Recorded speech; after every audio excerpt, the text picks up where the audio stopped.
15%. Now, on top of that, the president now wants to impose a $5 per line tax to fund a new internet program.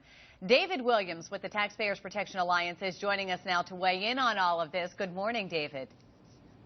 Good morning, and here we go again. Another cell phone tax. As you said, people in Maryland pay 18% of their cell phone bill in taxes already. If you're in Baltimore, an extra $4 per cell phone as an added tax. And now the president wants another tax, $5, and this is to fund internet for schools. Wow, Marylanders are taxed enough already, and the way he's doing this is really sneaky, because he's not asking Congress for the permission. He's going to the FCC, the Federal Communications Commission, and saying, listen, just bypass Congress, just do this, and everything will be hunky-dory. I have a lot of questions for you, David. I'm going to start with number one. Why is Maryland paying 18% compared to the 17% that everyone else is?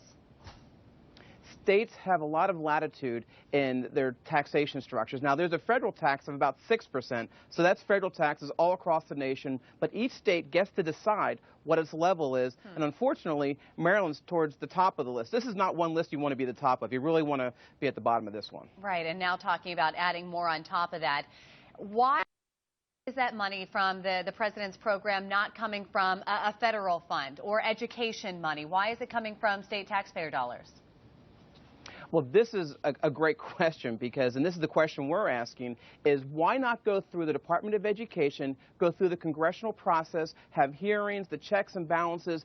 Just don't institute a tax on consumers, on taxpayers, just because you want to. Now, look at the numbers. He wants to raise $6 billion over the next 3 years.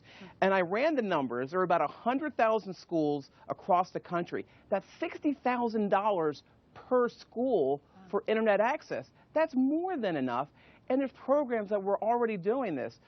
We spent about $7 billion in the stimulus program for this. So it's one of these things where there's this duplicating program on top of program, and this is the funny part. He said it's going to be temporary. Okay. Show me one temporary government program that hasn't become permanent. Very interesting. David, thank you so much for joining us.